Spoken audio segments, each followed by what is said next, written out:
بھارت کی ریاست مغربی بنگال میں انتہائی مہلک نیپا وائرس نے بھارت کے نظام صحت کو دوستوں ہلا کر رکھ دیا۔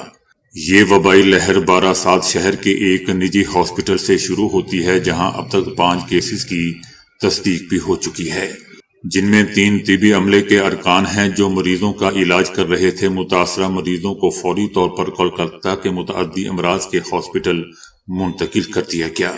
وائرس کے پھیلاؤ کو روکنے کے لیے تقریباً 100 افراد کو سخت طبی نگرانی اور قرنطینہ میں رکھا گیا ہے۔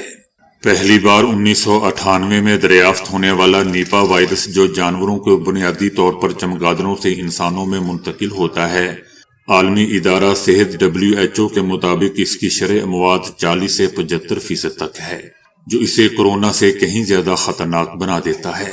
دوسری طرف دوستو، بھارت میں نیپا وائرس پھوٹنے سے T20 ورلڈ کپ کا بھی انعقاد خطرے میں پڑ چکا ہے۔ وائرس مزید پھیلا تو ایونٹ کا شیڈول متاثر ہوگا۔ یاد رہے کہ دنیا بھر میں اب تک اس وائرس کی کوئی ویکسین بھی موجود نہیں، نہ ہی اس کا علاج ہے۔ سیکرٹری جنرل نیٹو نے اپنے بیان میں کہا ہے کہ نیٹو تنظیم ایران کا مقابلہ کرنے میں مداخلت نہیں کرتی۔ ایران کے معاملے میں ہم صرف اس وقت ان کے ساتھ شامل ہیں جب ایران شمالی کوریا، روس اور چائنا کے ساتھ تعاون کرے۔ جنرل سیکرٹری نے ایران کے اندرونی معاملات میں مداخلت اور ایران کو غیر مستحکم کرنے کے لیے امریکہ اور صہیونی حکومت کی کوششوں کا ذکر نہ کرتے ہوئے کہا کہ اگر یہ ایران کی اپنی داخلی صورتحال سے متعلق ہے، جس کے بارے میں یقیناً میں بہت زیادہ فکر مند ہوں، تو ہم سب کو تشویش ہے۔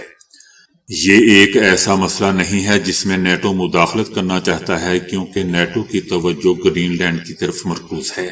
نیٹو کے سیکرٹری جنرل کا یہ تبصرہ دوستو ایک ایسے وقت میں سامنے آیا ہے جب یورپی حکومتوں نے حالیہ دنوں میں ایران میں بدامنی اور بدامنی کے شعلوں کو بھڑکانے کے لیے انسانی حقوق کے اشارے کرنے کی کوشش کی ہے۔ مثال کے طور پر دوستو، جرمن چانسلر نے شہریوں پر فائرنگ کرنے والے تخریب کاروں کے خلاف ایرانی سیکیورٹی فورسز کی مزاحمت کے جواب میں ایران سے کہا تھا کہ تشدد کمزوری کا آلہ ہے۔ اس کے علاوہ انہوں نے 12 روزہ جنگ کے دوران، جس کے نتیجے میں 1100 سے زائد ایرانی شہید ہوئے تھے، ان کا کہنا تھا کہ یورپی حکومتوں کو اسرائیل کا شکر گزار ہونا چاہیے، کیونکہ اسرائیل ایران کے خلاف مغربی دنیا کی جانب سے گھناؤنا کام کر رہا ہے۔ وینزویلا کے جائز صدر کی گرفتاری میں دوستو، صدر ٹرمپ کی انتظامیہ کی کارروائی کے حوالے سے یورپی ممالک کی خاموشی ایک اور معاملہ ہے جو ان ممالک کے انسانی حقوق کے اشاروں سے خالی پن کو ظاہر کرتا ہے۔ دوسری جانب یورپی ممالک ایرانی عوام کے لیے ہمدردی کا مظاہرہ کر رہے ہیں، جبکہ وہ خود بھی امریکی پابندیوں کی پالیسیوں پر عمل کرتے ہوئے اور ایرانی عوام کے لیے روزی روٹی کا بحران پیدا کر رہے ہیں۔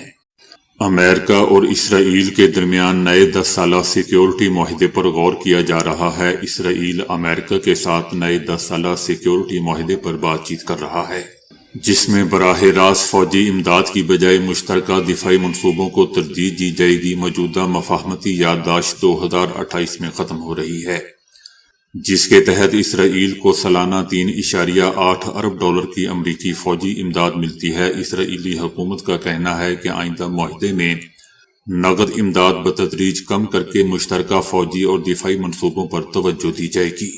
فائنینشیل ٹائمز کا کہنا ہے کہ براہ راست مالی امداد مفت رقم جو سالانہ $3.3 ارب ہے اور امریکی اسلحہ خریدنے کے لیے مختص کی جاتی ہے۔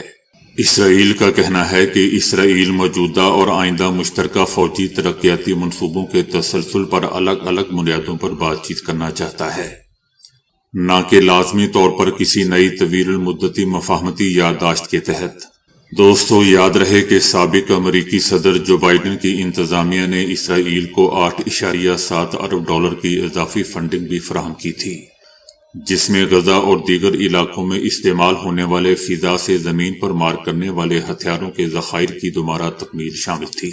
اسرائیلی حکومت نے دوستو یہ بھی بتایا کہ 2024 میں انجام دی گئی اسرائیلی خفیہ کارروائی یعنی گریم پیپر، جس میں ہزاروں دھماکہ خیز پیجر استعمال کیے گئے تھے، اس پر تقریباً $300 ملین لاگت آئی تھی۔